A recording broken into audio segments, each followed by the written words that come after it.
Vide la chambre. A dit papa quand mon frère est arrivé avec sa femme enceinte. Ce serait mieux si tu quittais carrément la maison. A ajouté la femme de mon frère d'un ton moqueur. J'ai fait mes affaires, je suis parti. Quelques jours plus tard, leurs rires ont disparu et la femme de mon frère a commencé à paniquer. Ce n'est pas vrai. Déesse-moi que ce n'est pas vrai. Libère la chambre, a dit mon père, sans chuchoter, sans demander. Le soir même, mon frère a débarqué avec 2 valises, et une femme enceinte que je n'avais rencontrée qu'une seule fois. Tiffany se tenait derrière Marcus, scrutant ma chambre, cette pièce que j'avais peinte moi-même, ces étagères que j'avais fixées avec ma propre perceuse, chaque mètre carré payé avec mon propre argent, et elle a ajouté, ce serait mieux si tu quittais la maison complètement. Mon père a hoché la tête. Ma mère a regardé le sol. Personne n'a dit un mot de plus. Je suis parti. J'ai emballé tout ce que je possédais dans 3 cartons, et je suis sorti d'une maison qui portait mon nom, et seulement mon nom, sur le titre de propriété.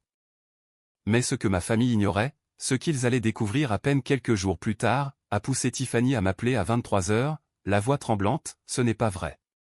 Dis-moi que ce n'est pas vrai. Avant de continuer, prenez un moment pour aimer et vous abonner, mais seulement si vous vous sentez sincèrement touché par cette histoire. Dites-moi dans les commentaires d'où vous regardez, et quelle heure il est chez vous. Je m'appelle Sabrina Brennan. J'ai 29 ans, et je suis ingénieur civil agréé dans le Massachusetts. Maintenant, laissez-moi vous ramener au jour où j'ai signé les papiers pour une maison, celle qui, je le pensais, garderait ma famille unie. Je me souviens du stylo. C'était un stylo à billes bleues bon marché, le genre que l'on attrape dans un gobelet sur le bureau d'un réceptionniste, et je l'ai utilisé pour signer le document le plus cher de ma vie. Le 14 mars, il y a 4 ans, dans le bureau d'une société de titres de propriété, sur State Street, à Springfield. Le notaire a tamponné l'acte de fiducie, l'a fait glisser sur la table, et a dit « Félicitations, mademoiselle Brennan. Tout est à vous. Tout à moi. » Mon nom, Sabrina Brennan, était le seul nom sur cet acte. Aucun co-emprunteur, aucun copropriétaire, juste moi. Une jeune femme de 25 ans, avec une licence d'ingénieur fraîchement obtenue, un salaire de départ de 72 000 $, et un prêt immobilier de l'État de 234 000 $. Paiement mensuel, 2 340 $, exigible le premier de chaque mois, pour les 30 prochaines années. La maison était plus grande que ce dont j'avais besoin. 2 étages, un sous-sol à moitié fini, 3 chambres, et une cour arrière avec un érable, qui laissait tomber ses feuilles sur l'allée chaque mois d'octobre. Je n'avais pas besoin de 3 chambres. J'en avais besoin d'une seule. Mais j'ai acheté une maison avec 3 chambres, parce que mon père, Gerald Brennan, 58 ans, plombier à la retraite avec un dos en compote et un chèque d'invalidité de 1 480 $ par mois, venait de vendre le mobil-home où ma mère et lui avaient vécu pendant 11 ans. Il n'avait nulle part où aller. Alors, je leur ai fait de la place. L'accord était simple. Ils emménageraient, contribueraient aux factures, et nous serions une famille sous un même toit. C'était ça, l'accord. Verbal, sans bail, sans accord écrit, juste de la confiance. Ils ont emménagé la semaine suivante. Ma mère a apporté sa collection de coques en céramique. Mon père a apporté son fauteuil inclinable, et ses opinions. Aucun d'eux n'a jamais payé une seule facture d'électricité ou d'eau. Mais ce n'était pas le pire. Le pire, c'est que j'ai passé 4 ans à croire que, si je continuais simplement à payer, à entretenir la maison, et à faire mes preuves, ils finiraient par voir ma valeur. Ils ne l'ont jamais vu. Laissez-moi vous parler de la hiérarchie dans la famille Brennan, car cela expliquera tout ce qui va suivre. Marcus Brennan, mon frère aîné, 33 ans, beau de cette manière qui vous obtient un 2e rendez-vous, mais jamais une 2e promotion. Il vendait des voitures d'occasion, dans un concessionnaire appelé Riverside Motor, et il en parlait comme s'il concluait des fusions à Wall Street. Mon père l'adorait. Gerald Brennan avait une croyance unique, qui gouvernait toute sa vision du monde, les fils portent le nom de famille, les filles portent les courses. Marcus était l'avenir. J'étais l'infrastructure.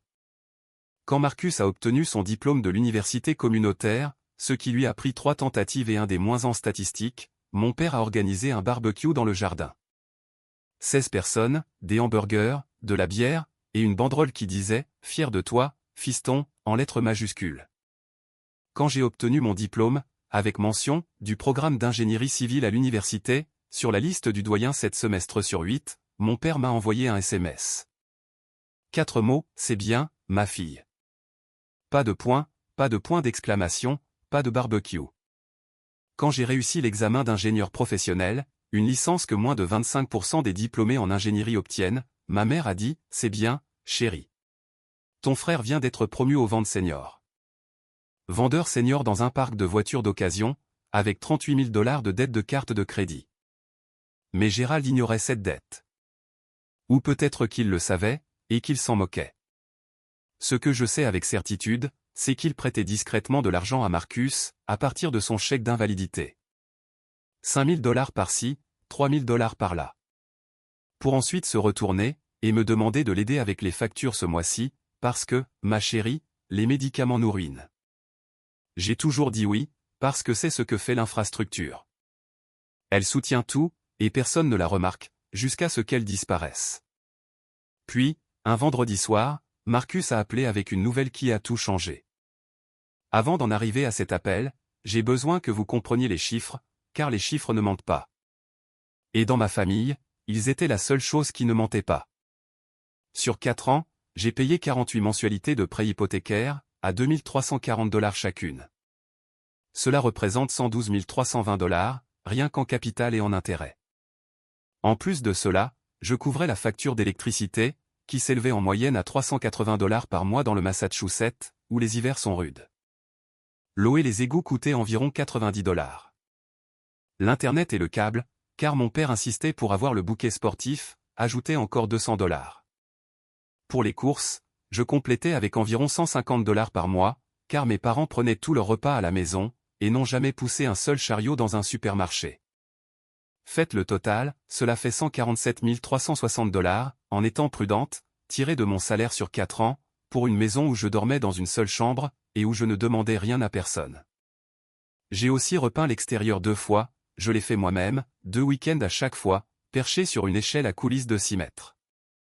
J'ai remplacé la section du toit, au-dessus du porche arrière, quand elle a commencé à fuir, 4 200 $, sortis de ma poche.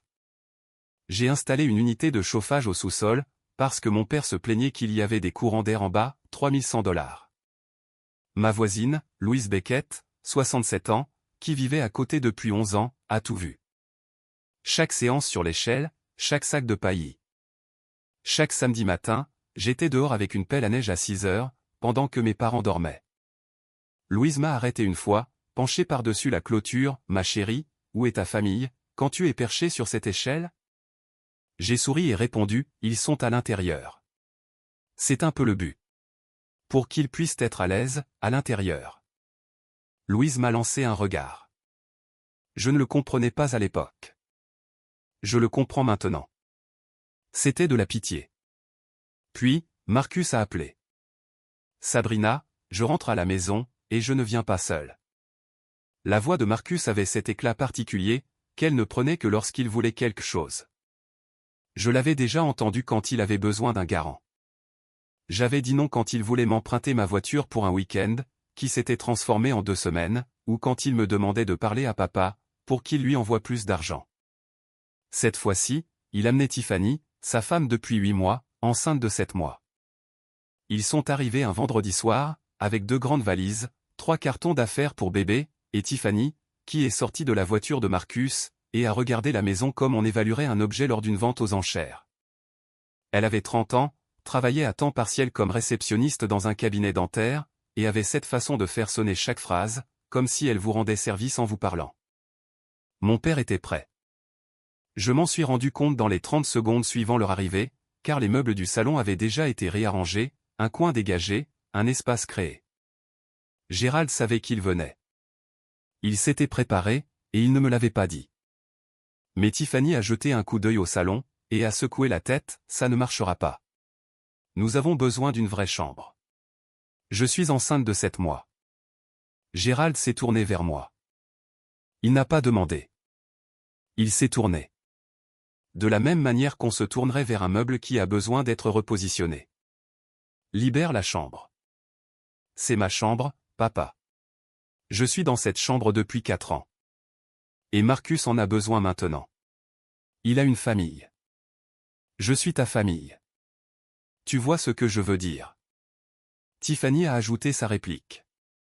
Celle dont je vous ai déjà parlé. Et puis ma mère est apparue dans le couloir, tenant 3 cartons aplatis. La même marque, la même taille. Ceux-là même que j'avais utilisés pour emménager, 4 ans plus tôt. Elle les avait gardés. Pendant 4 ans, elle avait gardé ces cartons dans le garage. Comme si elle avait toujours su que ce jour viendrait. Je me suis dit que c'était temporaire. Une semaine, peut-être 2, jusqu'à ce qu'on trouve une solution. C'est ce que Gérald a dit, c'est juste temporaire, Sabrina. Juste le temps que les choses se tassent. Alors, j'ai déménagé en bas, dans le sous-sol, celui que j'avais dépensé $3100 pour chauffer. Des murs en béton brut, une simple ampoule au plafond avec une chaînette, et un matelas, que j'ai traîné depuis le placard d'amis, posé directement sur le sol, car il n'y avait pas de cadre de lit. L'air sentait le moisi et le vieux carton. Et dans un coin, un goutte-à-goutte lent, provenant d'un raccord sur le tuyau d'eau froide, marquait le temps, avec un rythme qui m'a tenu éveillé la première nuit. À l'étage, Tiffany s'est installée confortablement. Le lendemain après-midi, elle a posté une photo de mon ancienne chambre, désormais aménagée en nurserie, avec un berceau et des guirlandes pastel, sur son compte Instagram. La famille fait toujours de la place pour la prochaine génération, suivi d'un emoji cœur rose. 212 j'aime, des commentaires remplis d'yeux en forme de cœur, de félicitations, et de « quel espace magnifique ». Personne n'a demandé à qui appartenait cet espace, 24 heures plus tôt. Marcus m'a croisé dans les escaliers le lendemain matin, c'est juste temporaire, Sabrina. Ne rends pas ça bizarre. J'ai dormi dans ce sous-sol pendant 3 nuits. La 3e nuit, un raccord de tuyau a légèrement cédé. Pas une explosion, mais un suintement constant. Et je me suis réveillé à 3 heures du matin, le dos trempé à travers le matelas. Je suis resté allongé là, dans le noir, l'eau s'infiltrant à travers le tissu, fixant le plafond, qui était leur plancher. Et j'ai pensé, je paie $2340 par mois, pour dormir dans une flaque d'eau, sous ma propre maison. Le lendemain matin, je suis monté préparer du café. Tiffany était assise à la table de la cuisine, utilisant la machine à expresso que j'avais achetée. Elle a levé les yeux, « Oh, tu es encore là. » C'est la première fois de ma vie que j'ai compris, que l'amour et la propriété ne sont pas la même chose. C'est arrivé un mardi. J'étais assise dans ma voiture, sur le parking du travail, en train de manger une barre de céréales, quand mon téléphone a vibré, avec une notification de mon service de surveillance de crédit. Je m'y étais inscrite 3 ans plus tôt, non par paranoïa, mais parce que mon cerveau d'ingénieur aime suivre les données. L'alerte disait « Nouveau privilège détecté sur la propriété située au 147 Maplewood Drive, Springfield, Emma. » Je l'ai lu 2 fois, puis une 3e fois. Ensuite, j'ai posé la barre de céréales, et j'ai ouvert le rapport complet. Une hypothèque de $95 000, déposée par l'intermédiaire de la Greenfield Credit Union, une petite banque de quartier sur Carew Street, celle-là même où mon père avait son compte courant, avec la signature de l'emprunteur sur l'avenant à l'acte de fiducie, Sabrina Brennan. Sauf que je n'avais jamais rien signé. Je n'étais jamais allé à la Greenfield Credit Union. Je n'avais jamais autorisé d'hypothèque sur ma propriété. J'ai affiché l'image de la signature sur le PDF. Elle y ressemblait, suffisamment pour tromper un coup d'œil rapide, mais je connaissais ma propre écriture, comme un musicien connaît son propre instrument. Le B majuscule de Brennan était faux. Je fais une boucle serrée en haut. Celle-ci s'arrondissait largement, comme on la copierait à partir d'une photocopie. Et l'initiale du milieu, mon initiale, E pour Elisabeth, était écrite en caractères d'imprimerie. Je l'écris toujours en cursive. Quelqu'un avait décalqué ma signature, à partir du contrat de location de voiture d'occasion que j'avais signé 2 ans plus tôt, celui que mon père avait si gentiment photocopié pour ses archives. J'ai appelé la caisse d'épargne. Un directeur a confirmé que le prêt avait été traité, 3 mois auparavant, par un représentant décrit comme un membre de la famille du propriétaire. Le témoin sur la demande était identifié comme étant Donna Brennan. Ma mère. $95 000, mon nom, ma maison, à mon insu, sans mon consentement. Je suis resté assis sur ce parking, les 2 mains sur le volant, tremblante, non pas de peur, mais de rage. Si cette hypothèque apparaissait officiellement sur mon rapport de crédit dans les 30 jours suivants, mon score de 761, bâti sur près d'une décennie de discipline, s'effondrerait, et avec lui, tout ce pourquoi j'avais travaillé. Le compte à rebours avait commencé. Il y a un Dunkin' sur Boston Road, qui reste ouvert 24 heures sur 24. J'y suis resté assise jusqu'à 1 heure du matin, avec un café noir moyen, et une serviette en papier que j'avais aplatie sur la table. J'ai tracé une ligne au milieu. Côté gauche, ce que je perds si je me bats.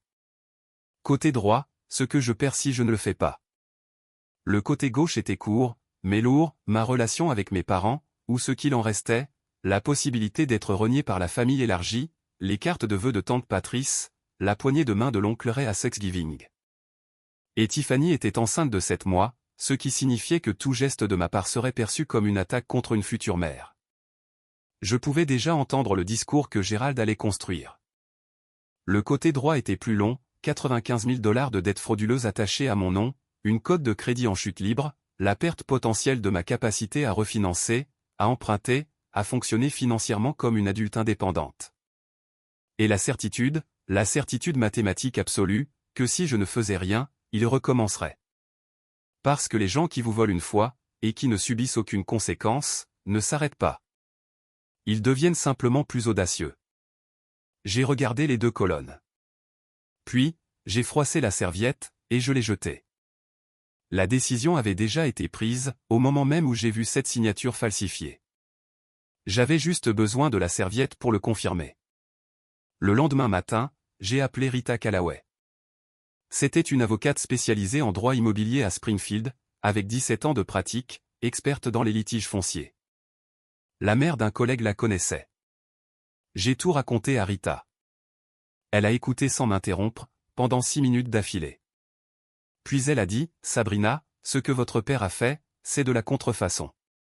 Ce que votre mère a fait, c'est de la complicité.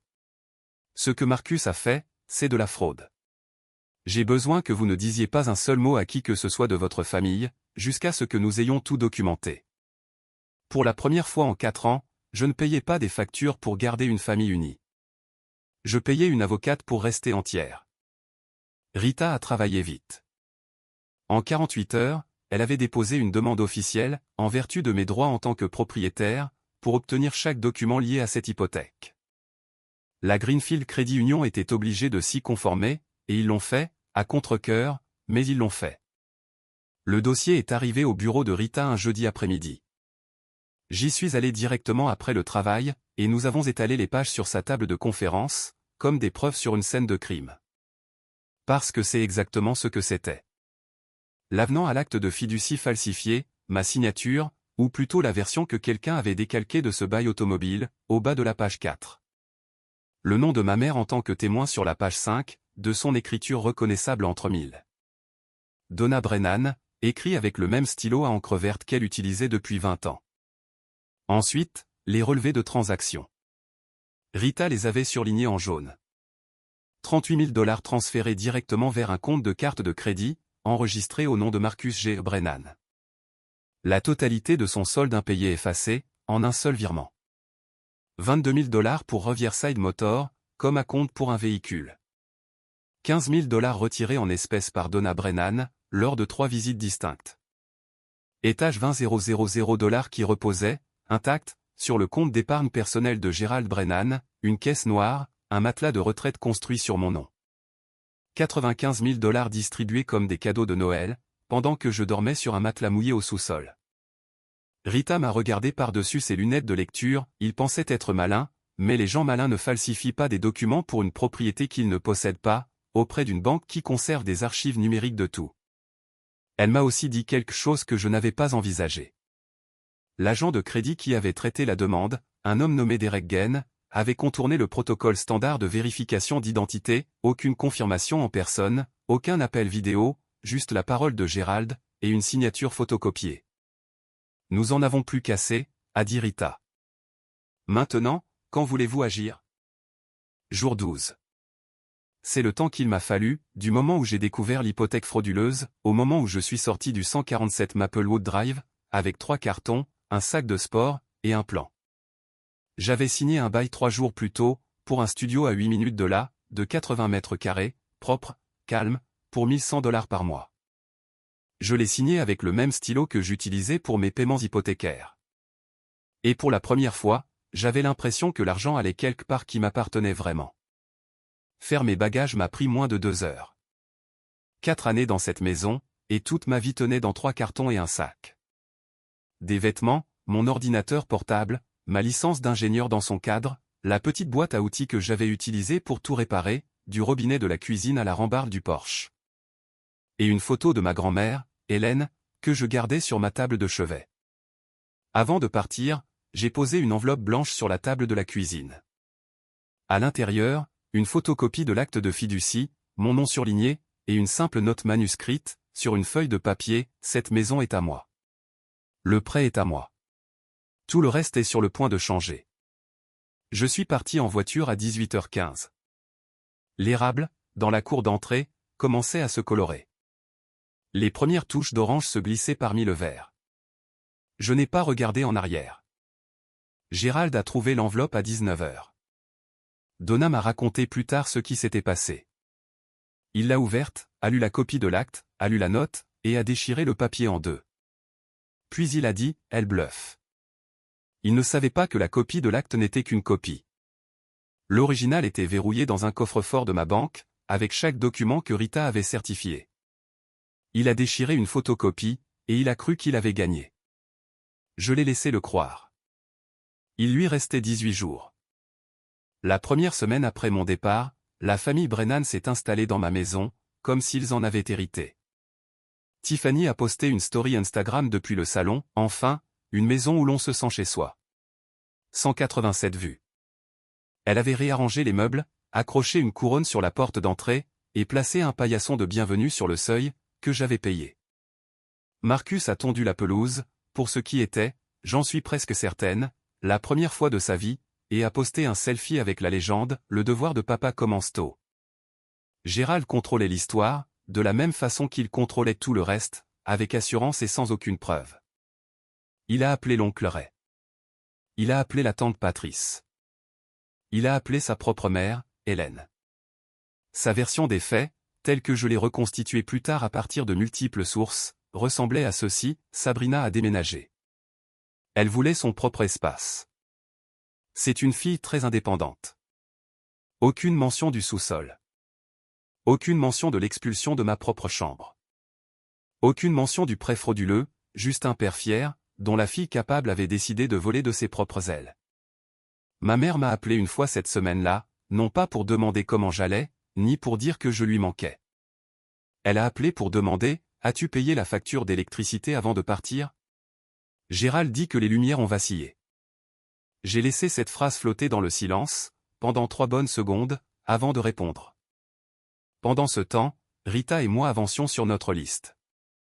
La plainte pour fraude auprès de la Greenfield Credit Union, déposée. Les contestations formelles auprès des 3 agences d'évaluation du crédit, Experian, TransUnion, Equifax, soumises avec les pièces justificatives. Et la dernière pièce, l'avis d'expulsion de 30 jours, prêt et préparé, adressé à Gérald Brennan, Donna Brennan, Marcus Brennan, et Tiffany Brennan. En vertu de la loi du Massachusetts, les occupants sans bail ont droit à un préavis écrit de 30 jours, avant que la procédure d'expulsion ne puisse commencer. Rita a programmé le passage de l'huissier de justice pour le 17e jour. Le jour même de la réception de Gérald, avec ses 45 invités. Un timing parfait. Ça a commencé par le système de chauffage. Le 5e jour après mon départ, le thermostat de l'unité principale a fait des siennes. Un petit défaut que j'avais appris à réparer moi-même, en réinitialisant le disjoncteur et en recalibrant le capteur de température. Cela prenait 90 secondes, si on savait ce qu'on faisait. Gérald ne savait pas ce qu'il faisait. Il a appelé une entreprise de chauffage et climatisation. Ils lui ont fait un devis de $2800, pour un diagnostic et un éventuel remplacement de pièces. Gérald n'avait pas $2800. Le 7e jour, la facture d'électricité est arrivée. $340 pour le mois, classique pour un hiver dans le Massachusetts, avec 4 adultes faisant tourner le chauffage en continu. La facture était toujours à mon nom, car la demande de transfert que j'avais soumise n'avait pas encore été traitée. Gérald m'a appelé, « Quand reviens-tu ? La maison a besoin de toi. » pas « tu nous manques » ni « ça va ». La maison a besoin de toi. Comme si j'étais une partie de la plomberie. Je ne reviens pas, papa. Tu devrais contacter directement la compagnie d'électricité. Le compte est à mon nom, et j'ai déjà soumis une demande de transfert. Comment ça, une demande de transfert? Ça veut dire que les factures seront à ton nom à partir du mois prochain. Ou au nom de qui tu veux. 10 secondes de silence. Puis, il a raccroché sans dire un mot de plus. Ce soir-là, Tiffany m'a envoyé un texto. Je l'ai encore. Mot pour mot. C'est un timing vraiment égoïste. J'accouche dans 8 semaines. Égoïste. Ce mot. C'est remarquable à quel point, égoïste, se superpose exactement à dérangeant pour moi. J'avais versé 147 000 $ dans ce foyer sur 4 ans. J'avais chauffé le sous-sol à mes propres frais, pour que la maison soit confortable. J'avais remplacé le toit, pour que la pluie ne les touche pas. Et la première fois que j'ai arrêté, la toute première fois, je n'étais plus utile. J'étais égoïste. Je n'ai pas répondu à ce texto. Certaines phrases ne méritent pas d'audience. Ma mère a appelé à 21 h, un mercredi soir. Elle pleurait. Le genre de pleurs répétés, calculés, qui montent et descendent à des intervalles opportuns. Le genre qui ressemble à du chagrin, mais qui agit comme un pied de biche. Ton père est stressé. Son dos empire. Tu sais bien qu'il ne peut pas gérer la maison tout seul. Maman, j'ai entretenu cette maison toute seule pendant 4 ans. Papa était là tout ce temps. C'est différent. Tu es jeune. Tu es forte. Je suis aussi la personne dont la signature a été falsifiée, sur une hypothèque de 95 000 $. Voulais-tu parler de ça? Les pleurs se sont arrêtés. Ils ne se sont pas estompés, ils se sont arrêtés net, comme si quelqu'un avait appuyé sur pause sur un enregistrement. Un long silence. Puis, très doucement, ton père a dit que c'était pour la famille. C'était pour les dettes de carte de crédit de Marcus. J'ai les relevés bancaires, maman. 38 000 $ sur sa carte. 22 000 $ pour une voiture. Tu as personnellement retiré 15 000 $ en espèces, lors de 3 visites. Veux-tu que je te lise les dates? Tu vas déchirer cette famille. La famille a été déchirée, le soir où tu as déposé 3 cartons devant la porte de ma chambre. Elle a raccroché. Je suis resté assis seul dans mon studio, ce soir-là, avec la feuille de comparaison que Rita avait imprimée, ma vraie signature à gauche, la contrefaçon à droite, et je me suis demandé si j'étais trop dur, s'il existait une version de cette histoire où tout le monde s'en sortirait indemne. Si la bonne chose et la chose gentille étaient la même chose. Puis, j'ai regardé à nouveau la falsification. L'écriture de ma mère sur la ligne des témoins. Encre verte. Le même stylo qu'elle utilisait pour écrire les listes de courses, les cartes d'anniversaire, et le mot qu'elle avait glissé dans ma boîte à lunch en CM1, « Passe une bonne journée, ma chérie ». Non, je n'étais pas trop dur. J'étais enfin lucide. Avez-vous déjà vu quelqu'un que vous aimez utiliser votre propre loyauté comme une arme contre vous? J'aimerais entendre votre histoire. Partagez-la dans les commentaires. Vous pourriez aider quelqu'un d'autre à réaliser qu'il n'est pas seul. Marcus s'est pointé à mon appartement sans prévenir, un jeudi soir. Ni appel, ni texto, juste 3 coups violents sur une porte dont il n'avait aucune raison de connaître l'adresse, bien que je soupçonne ma mère de la lui avoir donnée. J'ai vérifié la vidéo de la caméra de sonnette Ring, que Rita m'avait conseillé d'installer la semaine précédente. Marcus se tenait dans l'allée, la mâchoire serrée, les poings s'ouvrant et se fermant le long de son corps. J'ai ouvert la porte. « Mais qu'est-ce que tu fous, Sabrina? Papa dit que tu menaces de nous expulser. » Je ne menace rien du tout. J'exerce mes droits légaux, en tant que propriétaire. Propriétaire? Il a ri. Un son bref et laid. Tu crois qu'un bout de papier te rend meilleur que la famille? Ce bout de papier est un titre de propriété. Et cet autre bout de papier, celui que tu as falsifié avec papa, est un crime fédéral. Le rire s'est éteint. Son expression a changé, passant non pas au remords, mais au calcul. J'avais regardé Marcus vendre des voitures pendant des années. Je savais exactement à quel moment le discours changeait. Écoute, sa voix s'est adoucie.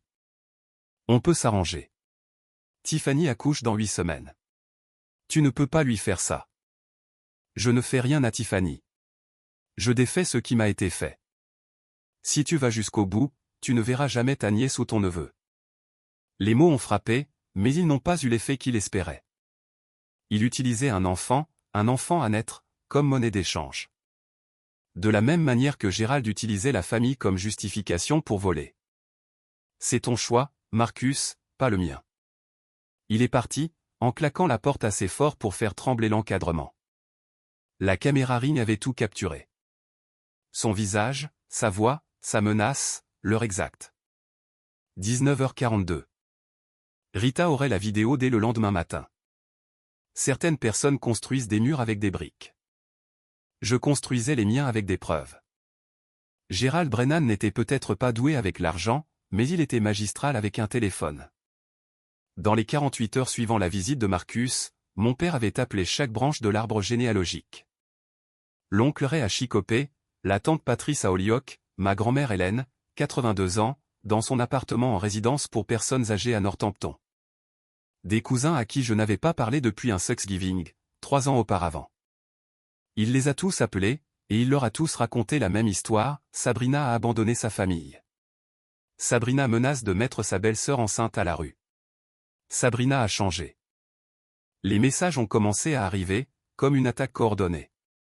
L'oncle Ray, pense à ce que tu fais, ma grande. Un cousin que je connaissais à peine, la famille d'abord, Sabrina, toujours. La tante Patrice a appelé directement, la voix glaciale, ta grand-mère pleure. J'espère que tu es contente.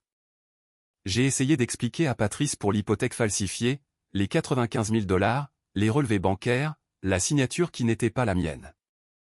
Je ne crois pas ça, a-t-elle dit. Gérald ne ferait jamais ça. Cette phrase, Gérald ne ferait jamais ça, était le fondement de toute la stratégie de mon père. Il avait passé 58 ans à se forger une réputation de patriarche fiable. L'homme qui débarquait au barbecue avec un pack de bière et une poignée de main ferme. L'homme qui appelait sa mère tous les dimanches. Il avait investi des décennies dans cette image. Et maintenant, il l'encaissait pour m'enterrer. Et ça marchait. Dans le tribunal de l'opinion familiale, j'étais coupable sans procès. J'ai appelé Rita, je lui ai tout raconté. Elle a écouté, puis a dit une chose qui s'est posée comme une encre, ne combattez pas leur récit. Laissez les documents parler. Et ils le feront au bon moment. Quand? Elle a jeté un œil au calendrier sur son bureau. La réception, quand ils seront tous là, 45 personnes, le public idéal. J'ai dégluti. C'est dans 5 jours. Alors, nous avons 5 jours pour nous préparer. Au jour 14, la lettre est arrivée au bureau de Rita, sur du papier à en-tête de la Greenfield Credit Union. Elle m'a appelé au travail, vous allez vouloir venir. J'ai conduit jusqu'à son bureau pendant ma pause déjeuner. Elle avait déjà posé la lettre sur son bureau, tournée pour que je puisse la lire. Le paragraphe clé était le 3e, et je me souviendrai de ces termes pour le reste de ma vie, à la suite d'un examen de conformité interne. La signature sur l'avenant à l'acte de fiducie daté du masqué ne correspond pas à la signature authentifiée, figurant au dossier de la propriétaire. Sabrina Brennan. Le prêt associé a été suspendu, dans l'attente d'une enquête plus approfondie. Suspendu. Pas résolu, pas encore, mais suspendu. L'hypothèque ne serait pas signalée aux agences d'évaluation du crédit. Mon score de 761 était à l'abri, pour le moment. Rita a continué, l'agent de crédit qui a traité la demande, Derek Gain, a été placé en congé administratif, avec effet immédiat. L'équipe de conformité de la banque a signalé de multiples violations de procédure, et la plus critique, l'absence de vérification d'identité en personne. Gain a avoué plus tard, lors d'un entretien interne, que Gérald Brennan était un client régulier, qui lui avait payé des bières à quelques reprises, et lui avait dit que la propriétaire était en voyage, mais pleinement au courant de la transaction. Des bières. Mon père avait échangé des bières contre mon identité financière. L'hypothèque sera retirée de votre dossier de propriété dans les 30 jours, a dit Rita. Mais plus important encore, la banque a maintenant un intérêt institutionnel à coopérer avec nous. Ils ont traité un prêt frauduleux à cause de la négligence d'un employé. Ils ne veulent pas de procès. Pour la première fois en 2 semaines, j'ai senti quelque chose se relâcher derrière mon sternum. Une pression dont je ne m'étais pas rendu compte, parce qu'elle était là depuis si longtemps. Mais il y avait toujours la maison. Toujours 4 personnes qui vivaient dans ma propriété, et qui croyaient avoir gagné. L'huissier, ai-je dit. Jour 17. On maintient. Rita a hoché la tête, on maintient. L'huissier s'appelait Karl. Je n'ai jamais su son nom de famille. Il avait la quarantaine, taillé comme quelqu'un qui avait joué au football américain à l'université, et qui n'avait jamais vraiment arrêté. Et il avait ce calme professionnel, impassible, d'un homme dont le métier est d'annoncer de mauvaises nouvelles aux gens. Jour 15, 14 heures. Un mercredi après-midi dégagé. Karl a remonté l'allée du 147 Maplewood Drive, a dépassé le nouveau paillasson de Tiffany, et a frappé 3 fois. Gérald a ouvert la porte.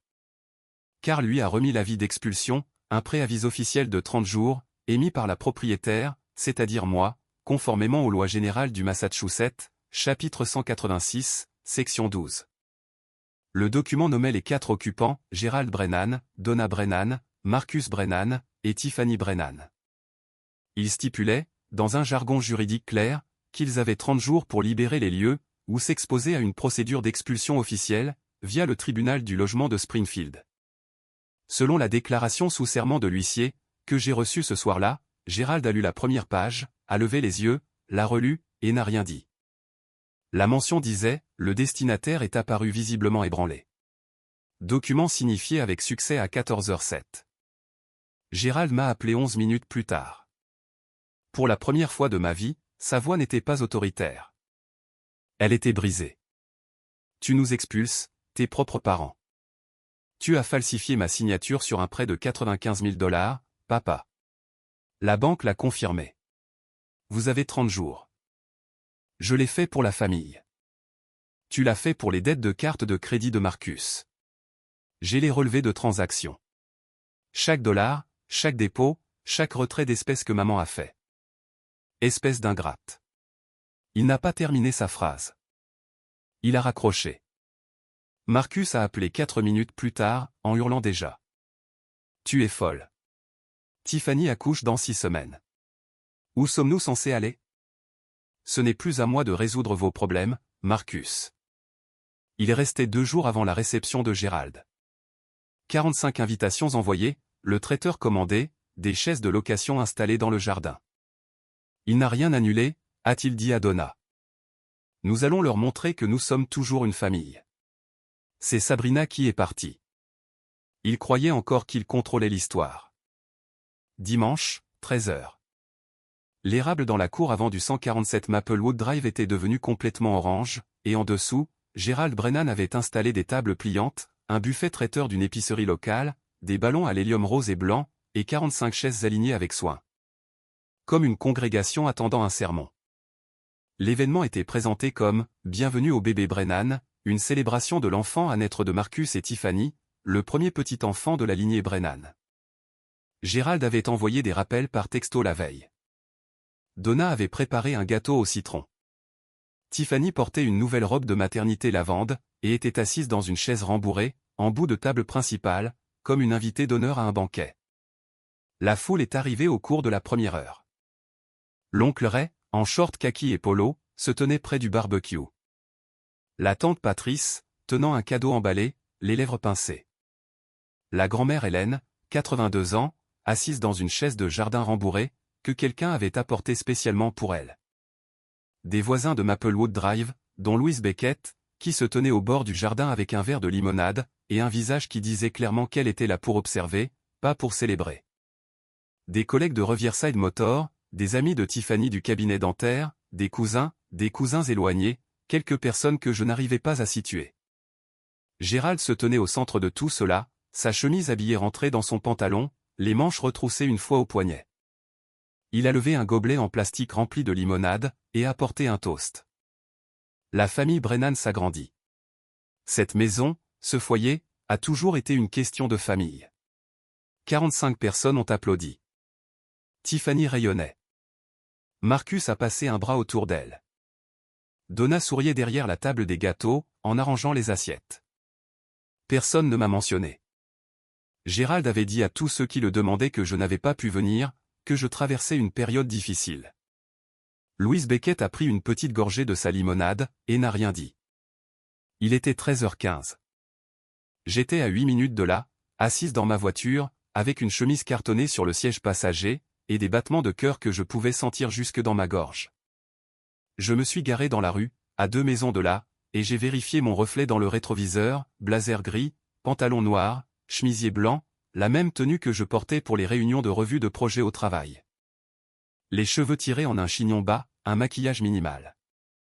J'avais l'air de quelqu'un venu présenter un rapport, car c'était exactement ce que je faisais. La chemise cartonnée reposait sur mes genoux. À l'intérieur, une copie certifiée de l'acte de fiducie, la comparaison des signatures, la mienne à gauche, la contrefaçon à droite, la lettre officielle de la Greenfield Credit Union confirmant la suspension du prêt, et des photocopies des relevés de transactions, montrant où chaque dollar de ces 95 000 $ était passé. Rita avait organisé les pages dans l'ordre. Chacune avait un onglet. J'ai marché sur le trottoir à 14h15. La fête battait son plein depuis plus d'une heure. Les gens mangeaient, riaient, se promenaient dans le jardin. Quelques enfants se couraient après près de la clôture. Les ballons oscillaient dans une légère brise. Gérald m'a vu en premier. Il se tenait près des marches du porche, en pleine conversation avec un cousin, et son expression est passée par 3 phases en environ 2 secondes, la surprise, l'irritation, et quelque chose de plus proche de la peur que je n'avais jamais vu sur son visage. Il s'est avancé vers moi rapidement. « Qu'est-ce que tu fais ici ? » ?»« Je suis chez moi, papa, la maison avec mon nom sur l'acte. »« Ne fais pas de scandale.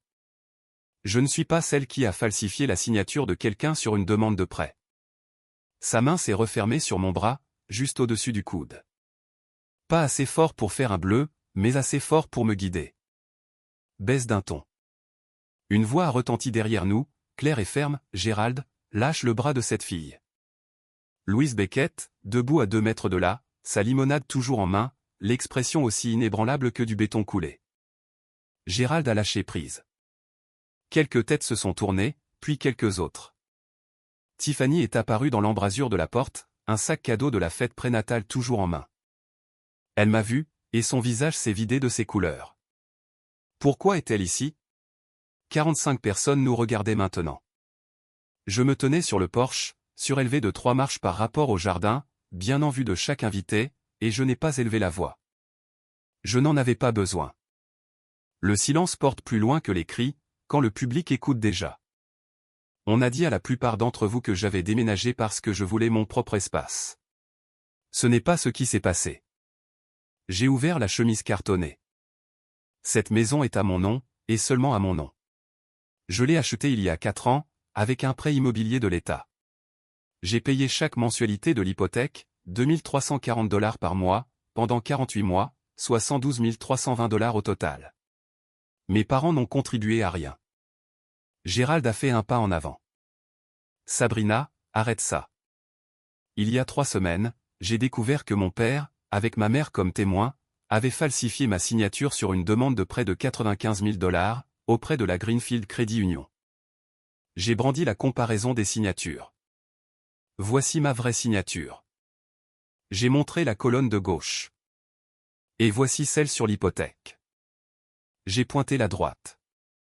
Ce ne sont pas les mêmes. La banque l'a confirmé par écrit. J'ai brandi la lettre de Greenfield. Le prêt a été suspendu. La banque mène l'enquête. J'ai brandi le résumé des transactions. 38 000 $ ont servi à rembourser les dettes de carte de crédit de Marcus. 22 000 $ sont allés à un concessionnaire automobile, pour son acompte. 15 000 $ ont été retirés en espèces par ma mère. 20 000 $ dorment en ce moment même sur le compte d'épargne de mon père. Mes parents m'ont volé 95 000 $, en falsifiant mon nom. Le jardin est devenu silencieux. Pas le silence poli d'une pause entre 2 toasts, mais ce silence étouffant de 45 personnes qui réalisent qu'elles se tiennent au beau milieu du mensonge de quelqu'un d'autre. La tante Patrice a posé son gobelet sur la table. L'oncle Ray a regardé Gérald, avec une expression que je ne lui avais jamais vue. Puis, Louise Beckett a parlé, assez fort pour être entendue dans chaque recoin du jardin. J'habite à côté depuis 11 ans. J'ai regardé cette fille tondre cette pelouse, peindre ces murs, pelleter cette allée toute seule, à chaque fois, et ils ont eu le culot de la mettre au sous-sol. J'ai posé la chemise sur la rambarde du porche. Je ne suis pas ici pour me venger. Je suis ici parce que 45 personnes méritent de connaître la vérité, avant de féliciter cette famille de s'agrandir. Tiffany s'est levée lentement de sa chaise rembourrée, une main sur la coudoir, l'autre sur son ventre. Son visage avait la couleur des assiettes en carton, empilées sur la table du traiteur. Elle a regardé Marcus, comme on regarderait un inconnu portant les vêtements de son mari. Dis-moi que ce n'est pas vrai. Marcus n'a pas bougé. Ses yeux étaient fixés sur un point au sol, quelque part entre ses chaussures et le bord de la pelouse. Sa bouche s'est ouverte, puis s'est refermée. Marcus. La voix de Tiffany est montée d'un octave. Dis-moi que les 38 000 $, ce n'est pas vrai. Dis-moi que tu n'as pas utilisé de l'argent volé, pour payer tes dettes. C'est compliqué, Tiff. Ce n'est pas vrai. Dis-moi que ce n'est pas vrai. Sa voix s'est brisée à travers le jardin, comme du verre sur du carrelage. Un enfant près de la clôture a cessé de courir. L'oncle Ray a posé son assiette. La grand-mère Hélène, assise dans sa chaise de jardin rembourrée, a agrippé les deux accoudoirs, et a fixé son fils, avec cette immobilité glaçante qui précède un verdict. Gérald a essayé. Il s'est avancé, les bras ouverts. Le patriarche tentant de réassembler sa scène. Tout le monde, c'est une affaire de famille. L'oncle Ray l'a coupé, une affaire de famille. Tu as falsifié le nom de ta fille, Gérald. Ce n'est pas une affaire de famille. C'est un crime. La tante Patrice, cette même femme qui m'avait dit que ma grand-mère pleurait à cause de moi, a repris le cadeau de naissance emballé qu'elle avait apporté, l'a remis dans son sac, et s'est éloignée de la table sans un mot. Puis, Hélène a pris la parole. Sa voix était frêle avec l'âge, mais plus dure que tout ce que j'avais entendu cet après-midi-là. Gérald, je ne t'ai pas élevé pour que tu sois un voleur. Maman. Assieds-toi et tais-toi. Gérald s'est assis sur une chaise pliante, au milieu de sa propre fête, devant 45 personnes. Il s'est assis, et n'a rien dit. Tiffany est rentrée à l'intérieur. La moustiquaire a claqué derrière elle. Un à un, les invités ont commencé à rassembler leurs affaires. Personne n'a pris de reste de gâteau. Personne n'a dit félicitations. La réception était terminée. La maison était à moi. 1 heure plus tard, le jardin ressemblait aux vestiges de quelque chose annulé au milieu d'une phrase. Les tables pliantes toujours debout, des assiettes en carton coincées dans l'herbe, des ballons roses et blancs attachés à la boîte aux lettres, tressautant sous un vent qui n'avait plus de fête à animer en dessous. Je suis resté assise dans ma voiture sur le trottoir, le moteur éteint, les mains sur les genoux. Je m'attendais à ressentir quelque chose de vif. Du triomphe. Du soulagement. Le claquement net d'une justice rendue. Au lieu de ça, je me sentais vide, comme si je venais d'arracher une dent qui pourrissait depuis des années. C'était nécessaire, juste, mais rien là-dedans ne faisait du bien. À travers la fenêtre de devant, je pouvais voir Gérald assis dans le salon, juste assis. Donna était dans la cuisine. Je pouvais voir son ombre bouger derrière le rideau, essuyant le comptoir, comme elle le faisait toujours quand elle ne savait pas quoi faire d'autre. À l'étage, derrière la porte fermée de la nurserie qui était autrefois ma chambre, Tiffany avait enfermé Marcus dehors. Je pouvais l'entendre, même depuis le trottoir. Sa voix, étouffée mais reconnaissable. Tu m'avais dit que tu avais eu une prime. Une prime, Marcus. Tu m'as menti en pleine face pendant 3 mois. J'allais te le dire. Quand? Après la naissance du bébé? Après qu'on ait emménagé dans une maison qui n'est même pas à nous? Une voiture s'est arrêtée derrière la mienne. L'oncle Ray. Il est sorti, s'est approché de ma fenêtre, et s'est tenu là un instant avant de parler. Je te dois des excuses. J'ai cru ton père. Je n'aurais pas dû. Merci, oncle Ray. Ça compte beaucoup pour moi. Il a hoché la tête une fois, est remonté dans sa voiture, et s'est éloigné. La tante Patrice est partie sans s'arrêter, mais 48 heures plus tard, elle allait m'envoyer un texto long de 2 paragraphes, des excuses qu'elle avait clairement réécrites plusieurs fois. J'ai démarré ma voiture, et je me suis éloigné de Maplewood Drive. Dans le rétroviseur, Les ballons flottaient toujours au-dessus de la boîte aux lettres, rose et blanc contre un ciel gris, célébrant quelque chose qui n'existait plus. Tiffany a appelé ce soir-là, à 21h30. Sa voix était différente de ce à quoi je m'attendais. Ni en colère, ni en pleurs, juste monocorde. La voix de quelqu'un qui a épuisé toutes ses émotions, et qui ne fonctionne plus qu'à l'information. J'ai besoin de tout savoir. Chaque dollar, chaque mensonge. J'ai hésité. C'était la même femme qui m'avait dit de quitter ma propre maison, qui avait posté ma chambre sur Instagram comme un trophée, qui m'avait traité d'égoïste pour ne pas avoir payé la facture d'électricité d'une propriété qu'elle occupait gratuitement. Mais elle était aussi enceinte de 7 mois, et venait de découvrir que son mari avait financé leur vie avec de l'argent volé. Peu importe ce qu'elle était avant, à cet instant, elle était quelqu'un qui méritait la vérité. Je lui ai envoyé les relevés de transactions, tous. 15 minutes de silence. Puis, son nom est réapparu sur mon téléphone. Les 22 000 $ pour la voiture. Il m'a dit que c'était une remise du concessionnaire. Il a dit qu'il l'avait mérité. Je suis désolé, Tiffany. Vraiment. Ne sois pas désolé. C'est moi qui t'ai dit de quitter ta propre maison. Une pause, assez longue pour qu'une voiture y passe. Je ne savais pas que c'était ta maison. Gérald m'a dit que c'était une propriété familiale, transmise par tes grands-parents. C'est ce qu'il a dit. Ça n'a jamais été une propriété familiale. Je l'ai achetée avec mon propre argent, quand j'avais 25 ans. Un autre silence, puis, plus doucement, je te dois des excuses. De vraies excuses. Pas maintenant. Je n'y arrive pas maintenant, mais je t'en dois. Avant de raccrocher, elle m'a dit quelque chose que j'ignorais. Marcus lui devait aussi 7 000 $. De l'argent qu'elle lui avait prêté avant le mariage. De l'argent qu'il avait juré de rembourser, après l'arrivée du bébé. Elle commençait à voir le schéma que j'avais mis 4 ans à comprendre. Ses derniers mots ont été « J'appelle ma mère demain. Je ne vais pas élever ce bébé dans une maison bâtie sur des mensonges. » Elle a tenu parole. La semaine suivant la réception, la famille Brennan s'est effondrée, comme un bâtiment dont on aurait retiré le mur porteur.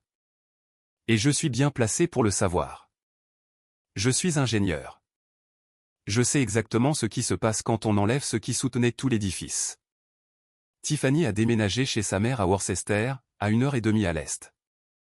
Marcus l'a appelée 14 fois le premier jour. Elle n'a répondu à aucun de ses appels. Le 3e jour, son statut Facebook est passé de « marié » à « vide », pas « célibataire », pas « c'est compliqué », juste « vide », ce qui, d'une certaine manière, résonnait plus fort que les 2 autres. Marcus a perdu pied sans Tiffany, sans l'histoire du bébé en route. Il n'était plus qu'un homme de 33 ans, dormant sur le canapé dans la maison de sa sœur. Sauf que ce n'était plus la maison de sa sœur. C'était juste à sa sœur. Gérald, pour la première fois dans les souvenirs de Marcus, s'est retourné contre lui. Si tu n'avais pas eu autant de dettes, rien de tout ça ne serait arrivé. Enfant chéri, découvre le côté glacial de ton piédestal. Gérald lui-même s'effondrait de manière plus lente, plus silencieuse. Il a annulé sa partie de poker hebdomadaire, pour la première fois en 12 ans. Il a dit à ses copains, des trucs de famille. Mais 2 des hommes de ce groupe étaient à la réception. Ils savaient déjà. Les appels téléphoniques que Gérald avait l'habitude de recevoir, de cousins prenant des nouvelles, d'amis voulant déjeuner, se sont réduits à presque rien. L'oncle Ray n'a plus appelé du tout. Hélène, sa propre mère, n'a pas retourné ses appels pendant 3 jours d'affilée. Donna m'appelait 1 fois par jour, tous les jours. Même script, même cadence, s'il te plaît, reviens à la maison. On peut arranger ça. Et tous les jours, je donnais la même réponse, il n'y a rien à arranger, maman. Il y a seulement ce qui va se passer maintenant. Le vendredi, une lettre de la Greenfield Credit Union est arrivée au 147 Maplewood Drive. Une convocation officielle, exigeant que Gérald et Donna se présentent en personne à l'agence, pour discuter de l'affaire. La banque avait ses propres problèmes désormais, et Gérald manquait cruellement de personnes prêtes à croire sa version de l'histoire. Internet n'est pas tendre avec les secrets. Il l'est encore moins quand le secret implique des fêtes prénatales et des hypothèques volées. Tiffany a supprimé sa publication Instagram. Celle avec « La famille fait toujours de la place pour la prochaine génération » avec ses 212 j'aime et son emoji cœur rose. Elle l'a supprimé, mais les captures d'écran sont éternelles. Et en moins d'une journée, une de ses amies du cabinet dentaire a publié un statut énigmatique sur Facebook. Imaginez découvrir que la maison que vous pensiez être un cadeau était en fait une propriété volée. Certaines familles, suivies d'un emoji drapeau rouge. 89 commentaires, 340 réactions. Tiffany n'était pas nommée. Elle n'en avait pas besoin. Les gens qui savaient, savaient. Sur Maplewood Drive, le réseau des rumeurs fonctionnait à la vitesse d'un cul-de-sac. Louise Beckett ne faisait pas de commérage. Ce n'était pas dans sa nature. Mais quand les voisins l'interrogeaient, elle leur donnait une seule phrase: « J'ai regardé cette fille construire ce foyer de ses propres mains. Vous devriez demander à Gérald ce que lui, il a construit. » C'était le genre de réplique qui n'avait pas besoin de suite.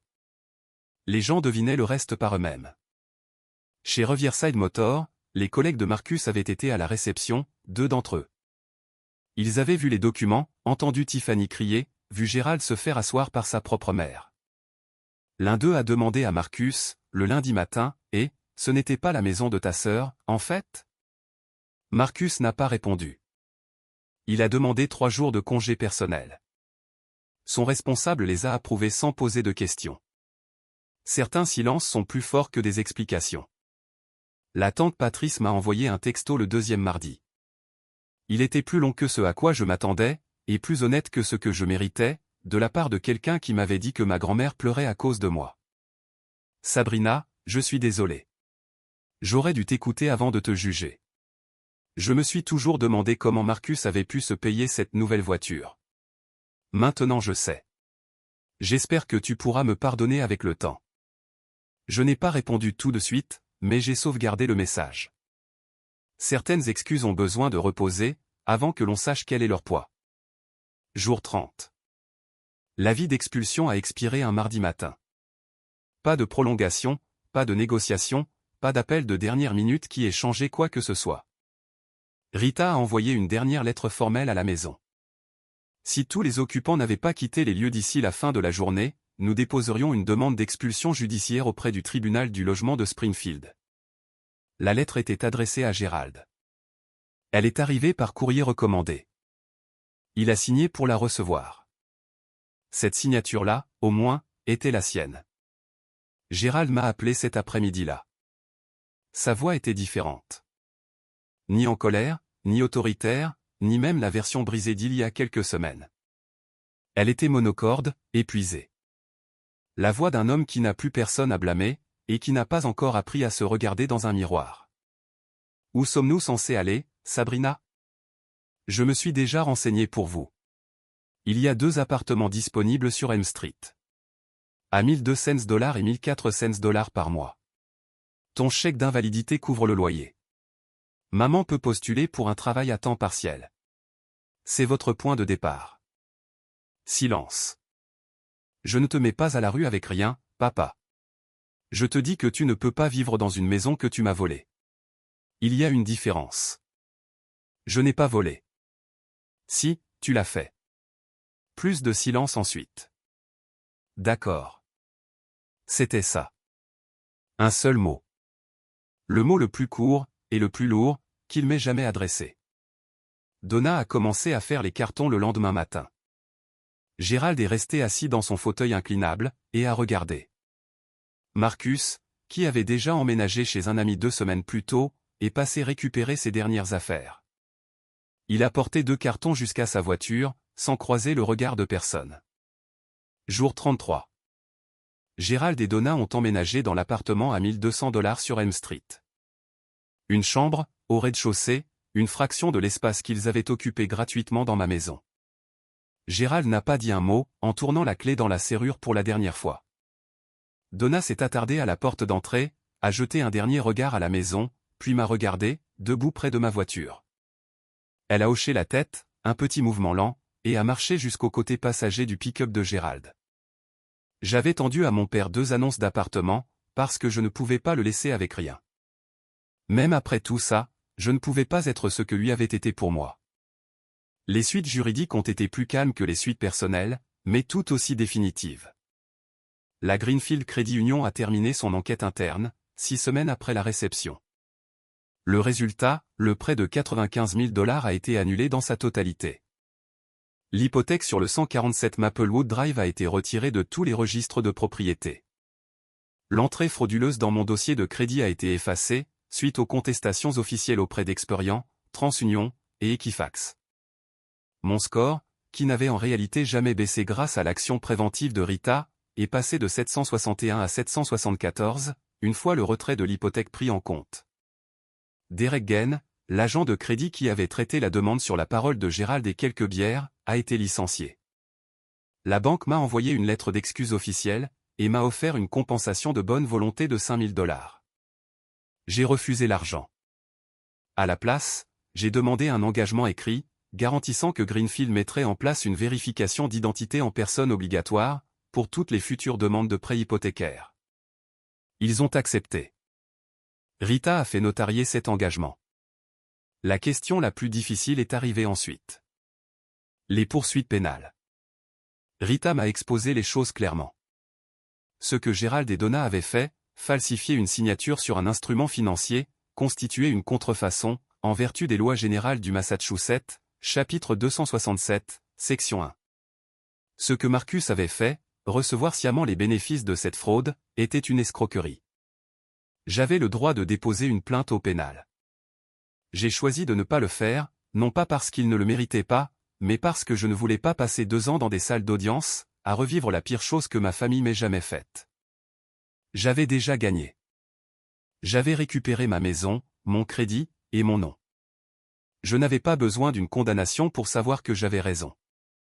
Mais Rita a envoyé une dernière lettre à Gérald, Mademoiselle Brennan a choisi de ne pas engager de poursuite pénale pour le moment. Cette décision est une courtoisie, et non un droit acquis. Toute future utilisation non autorisée de l'identité ou de la propriété de Mademoiselle Brennan sera directement signalée aux forces de l'ordre. Donna m'a raconté plus tard que Gérald a lu cette lettre 2 fois, l'a pliée, et l'a rangée dans un tiroir. Il n'en a plus jamais parlé. Certains avertissements n'ont pas besoin d'être bruyants. Ils ont juste besoin d'être permanents. 2 mois après la réception, je me suis assise à la table de la cuisine de mon studio, celui que j'avais loué comme refuge temporaire, et j'ai écrit un email. Pas à Rita, pas à la banque, mais à ma famille, à tous les 3, Gérald, Donna et Marcus. Il m'a fallu 4 heures pour trouver les bons mots. Non pas parce que le langage était compliqué, mais parce que je voulais que chaque mot soit un mur avec une porte. Assez ferme pour me protéger. Assez ouvert pour prouver que je n'étais pas comme eux. L'email comportait 3 sections. La première concernait les finances, je ne fournirai aucun soutien financier pour le loyer, les factures ou les dépenses personnelles. Si vous avez besoin d'aide, je peux vous orienter vers des ressources communautaires à Springfield. La deuxième portait sur les contacts, je suis ouverte à la communication, mais seulement sous certaines conditions. Pas de chantage affectif, pas d'exigence, et aucune discussion sur la maison ou l'hypothèque. Si ces limites sont franchies, je couperai tout contact pendant 90 jours. La troisième parlait de l'avenir, si et quand la confiance sera rétablie par des changements cohérents et démontrés au fil du temps, et non par des mots, je serai ouverte à avoir une relation avec vous, mais ce sera à des conditions différentes d'avant. Je l'ai relu 6 fois. Puis j'ai cliqué sur envoyer. Gérald n'a jamais répondu. Pas un mot. Ni à ce moment-là, ni depuis. Donna a répondu 2 jours plus tard, je comprends. Je suis désolé, Sabrina. Sincèrement. Marcus a répondu 2 semaines après ça. 3 mots, j'ai compris. Ce qui était soit une preuve de maturité, soit de la fatigue. Je ne saurais le dire, et j'ai décidé que ça n'avait pas d'importance. J'avais passé 4 ans à me demander si j'étais trop dure, trop froide, excessive. Mais en écrivant cet email, en l'exposant en termes clairs, en fixant des conditions auxquelles je pourrais me référer, c'était la première fois que j'avais l'impression d'être exactement ce qu'il fallait. Avez-vous déjà dû tracer une ligne avec quelqu'un que vous aimez? Pas avec de la colère, mais avec un document. Qu'avez-vous ressenti? Dites-le moi dans les commentaires. Vous découvrirez peut-être que vous n'êtes pas la seule personne à tenir ce stylo. 3 mois après la réception, Tiffany a donné naissance à une petite fille de 3,3 kg. Lily Mae Brennan, née dans un hôpital de Worcester, près de la maison de la mère de Tiffany, dans une salle d'accouchement où Marcus n'était pas invité. Tiffany m'a envoyé une photo le lendemain matin.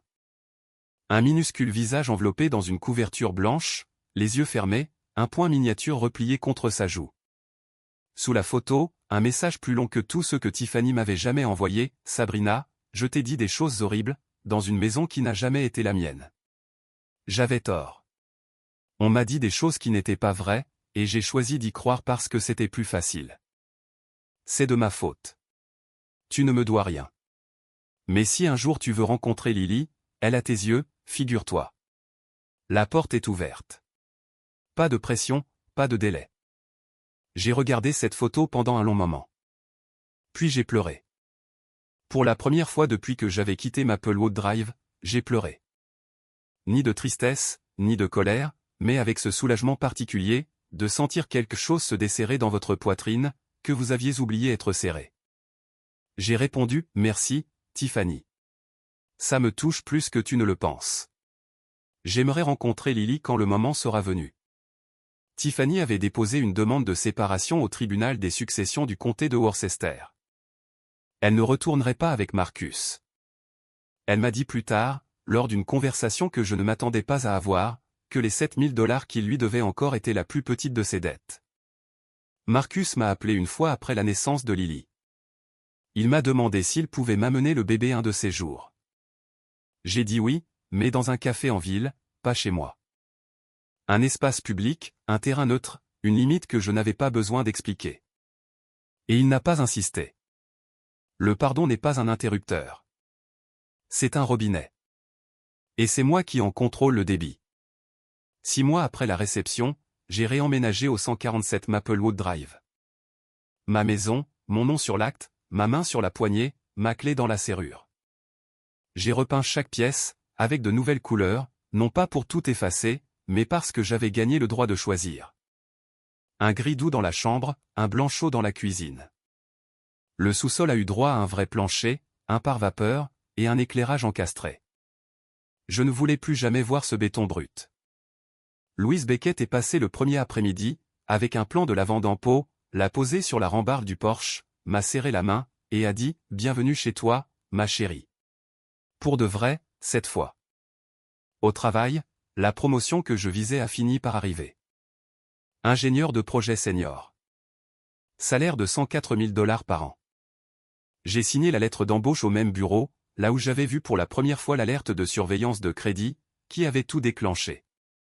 J'ai commencé à écrire. Pas des rapports, mais des mots. D'abord un blog, des essais personnels sur les dynamiques familiales, sur le prix à payer quand on est la personne sur qui on peut toujours compter, sur ce qui se passe quand on arrête de subventionner des gens, qui ont confondu votre travail avec votre amour. Le premier article, le test du sous-sol, comment j'ai su qu'il était temps de partir, a été partagé 4200 fois au cours de son premier mois. Un petit éditeur de Boston, Arborlin Press, m'a contacté. Il voulait un livre. J'ai signé le contrat pour, mon nom sur l'acte, reprendre sa vie en main face à une famille qui prend trop. Délai de publication, 8 mois. Gérald et Donna vivent sur Elm Street. Ils m'appellent une fois par mois. Les appels sont courts, maladroits, et dépourvus d'exigence. C'est en soi un progrès. Marcus travaille dans un concessionnaire à Chicopee, et voit Lily toutes les 2 semaines. Il est plus calme maintenant. Que ce soit de la maturité ou de l'épuisement, je n'en suis pas sûr. Et j'ai cessé d'avoir besoin de le savoir. J'ai rencontré Lily dans un café, un mardi après-midi. Elle avait 3 mois, endormie dans son porte-bébé. Marcus me l'a tendue et je l'ai tenue, chaude, incroyablement petite, et j'ai pensé, je n'ai pas perdu une famille. J'ai perdu une version de la famille qui n'a jamais été réelle, et j'ai construit quelque chose de meilleur à la place. La maison est calme maintenant, mais c'est un autre genre de calme. Non pas le silence de celle qu'on ignore, mais la paix de celle qui a le contrôle. C'est mon histoire. Je l'ai partagée, non pas parce que je suis en colère. Je ne le suis pas. Plus maintenant. Mais parce que je sais qu'en ce moment même, quelqu'un est allongé dans son propre sous-sol, à payer pour une maison où il n'a pas le droit de vivre, en se demandant s'il est le problème. Vous n'êtes pas le problème. Vous n'avez jamais été le problème. Et le moment où vous décidez d'arrêter de financer le mensonge, c'est le moment où votre vie commence vraiment. Si cette histoire vous a touché, cliquez sur j'aime, abonnez-vous si vous voulez en entendre d'autres, et si vous connaissez quelqu'un qui a besoin d'entendre ça ce soir, partagez-la. Parfois, ce qui nous sauve, c'est de savoir que quelqu'un d'autre est parti avant nous. Il y a une autre partie de cette histoire que je n'ai pas encore racontée, au sujet de la conversation entre Gérald et sa mère, Hélène. Celle qui a eu lieu une semaine après la réception. Celle qui, selon Donna, a changé quelque chose en lui de façon permanente. Cette histoire se trouve dans la vidéo en lien dans la description. On se retrouve là-bas.